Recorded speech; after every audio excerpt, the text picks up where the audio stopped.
안녕하십니까, 여러분.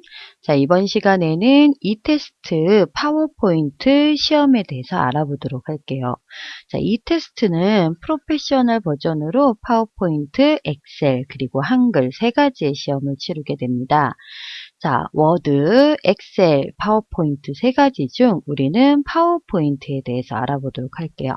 자, 세 개의 모든 시험이 각 50분간 치러지게 되어 있습니다. 응시료는 각각 2만 원씩 합쳐서 6만 원이고요.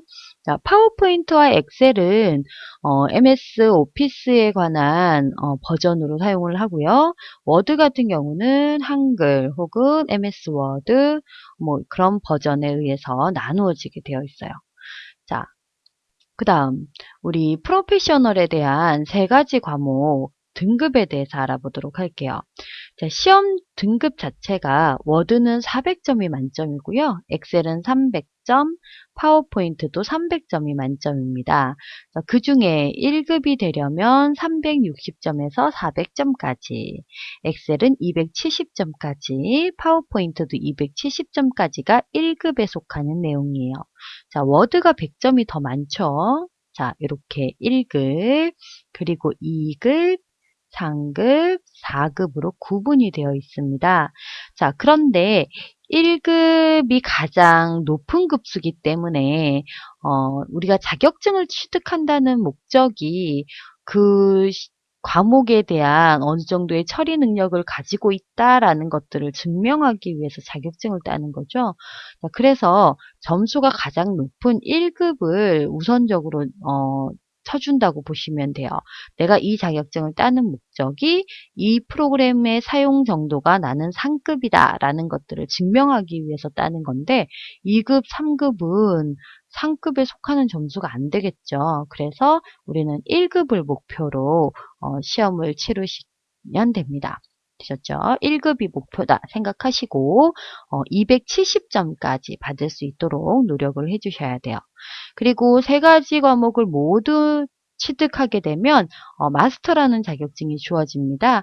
이 마스터도 각각의 점수에 합산을 해서 1000점 만점으로 920점까지 1급의 마스터 자격증이 주어집니다. 2급, 3급, 4급도 있지만 우리의 목표는 항상 1급이라는 거 잊지 마시고요. 자, 1급의 점수에 대한 상한점 알아둘게요. 270점, 그리고 920점이라는 거. 자, 그 다음 이 테스트 프로페셔널의 파워포인트에 대한 출제 기준입니다. 첫 번째, 실기는 300점이 만점이고요. 첫 번째, 디자인 서식 지정과 마스터 편집하기 부분이에요. 서식을 적용하는 부분과 슬라이드 마스터를 이용해서 위치, 응시자 이름, 그리고 글자체, 글자 크기 이런 것들을 적용을 할 수 있고요. 그리고 슬라이드 번호를 설정하실 수 있습니다. 자, 그리고 슬라이드가 총 5개가 추가가 되는데 첫 번째 슬라이드에서는 제목 슬라이드입니다. 워드 아트를 만들고 그리고 소제목, 하이퍼링크 이런 것들을 이용해서 제목 슬라이드를 만들어주는 것이 27점이에요. 그리고 두 번째 슬라이드는 제목과 내용이 들어가는 슬라이드입니다. 내용에 해당하는 글머리 기호라든지 줄 간격, 이미지도 넣어주고요. 이런 내용 슬라이드를 만들어주는 것이 52점이고요. 세 번째 슬라이드는 표를 만들어주는 거예요. 제목과 표를 이용해서 셀을 병합하고 그다음에 테두리성을 지정하고 이런 슬라이드가 3번 슬라이드고요. 네 번째 슬라이드는 도형을 이용한 슬라이드입니다. 도형을 이용한 슬라이드가 가장 배점이 높아요. 그리고 도형에 대한 모양이라든지 이런 것들 때문에 도형이 파워포인트에서는 가장 큰 비중을 차지하게 됩니다. 그 도형 슬라이드가 네 번째 슬라이드고 가장 점수가 높다는 거 알아두시고요. 그 다음 다섯 번째 슬라이드는 어떤 프로그램을 실행할 수 있는 실행 설정에 관한 슬라이드입니다. 자, 이렇게 쭉 봐둘게요. 그리고 27점의 배점을 가집니다. 슬라이드는 총 5개의 슬라이드로 구성이 되어 있습니다. 자, 그리고 해당하는 슬라이드에 대한 쇼 설정에 대한 기능을 설정해 주고요. 화면 전환, 애니메이션, 그리고 쇼 재구성 요 세 가지를 슬라이드 쇼에 관련한 기능으로 설정을 해줄 수 있고요. 그리고 슬라이드 노트와 유인물을 이용해서 인쇄 설정으로 만들어주는 이런 내용으로 구성이 되어 있어요.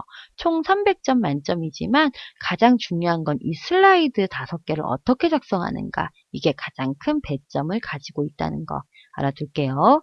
자, 슬라이드 5개를 작성하는데 얼마나 멋지게 작성하는지 균형 있게 슬라이드 자체는 다른 엑셀이나 워드와 같이 어떤 기능을 수행하는 것뿐만 아니라 파워포인트는 미적인 감각도 보기 때문에 네모가 있다면 해당하는 네모를 그냥 그리는 것이 아니라 얼마나 화면과 균형 있게 다른 도형들과 균형을 맞추어서 나타나는가가 또 배점에 대한 중요한 역할을 해요.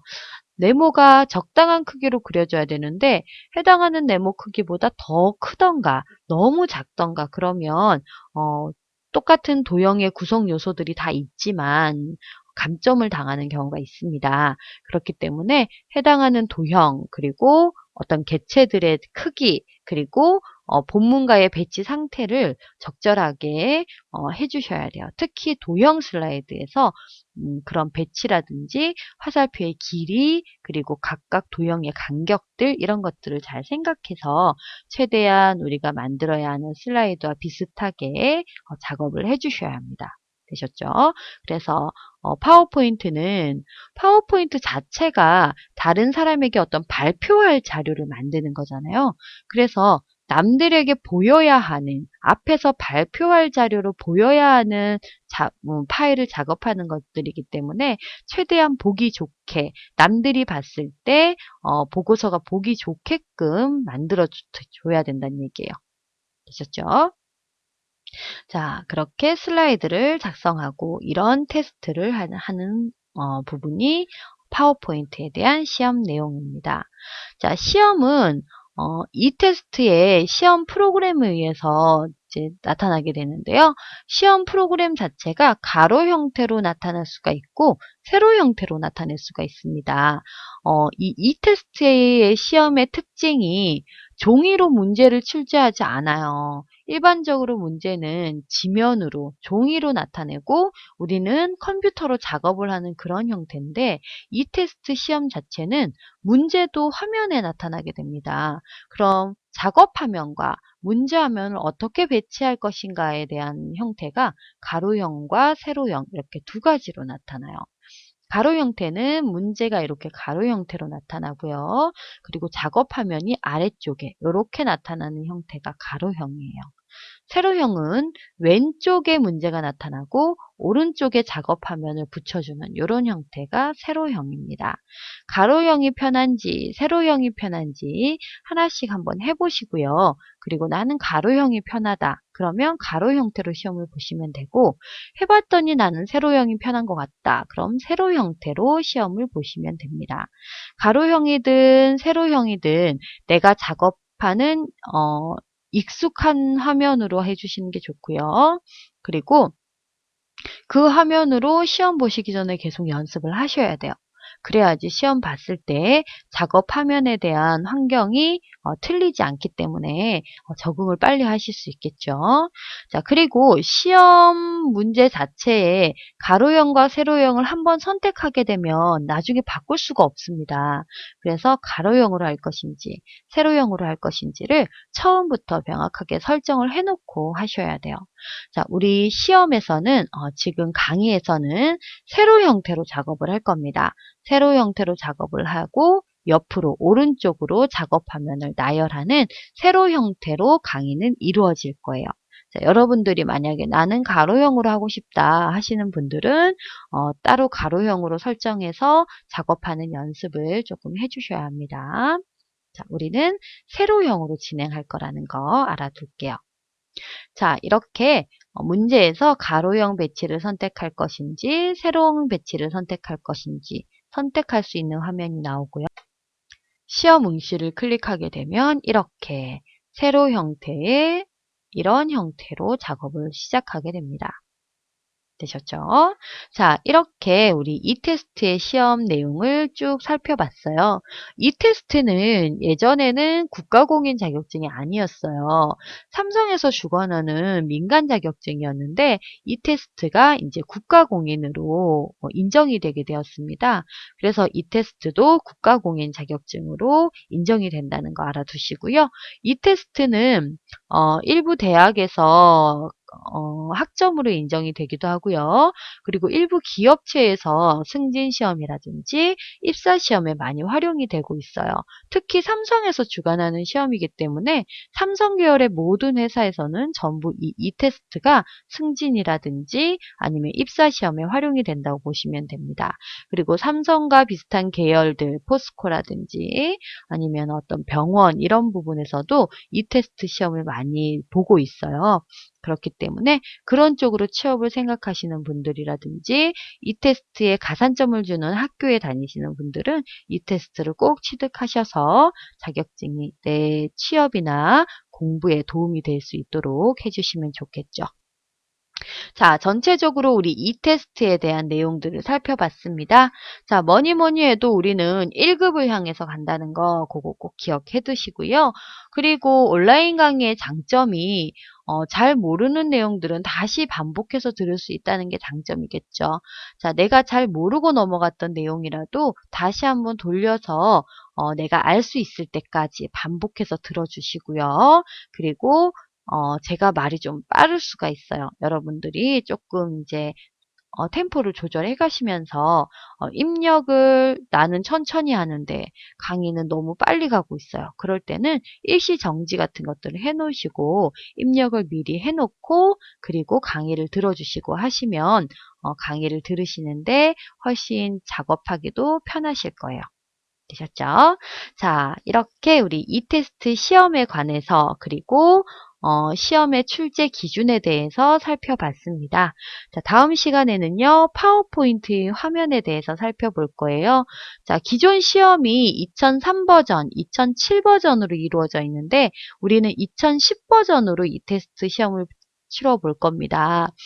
버전 자체가 지금은 나타나진 않지만 아마 빠른 시일 안에 아마 2003 버전의 시험보다는 2010 버전으로 버전업이 될 가능성이 높기 때문에 여러분들은 2010 버전에 대한 내용으로 공부를 하시게 되실 거예요. 자, 화면이 어떻게 달라졌는지 살펴보시고요. 그리고 각각의 기능들은 어떻게 이루어지는지도 살펴보도록 할게요. 자, 오늘은 여기까지 마무리하고요. 다음 시간에 본격적으로 화면 구성에 대해서 살펴보도록 하겠습니다. 자, 수고하셨고요. 다음 시간에 다시 만나도록 할게요. 다음 시간에 만나요.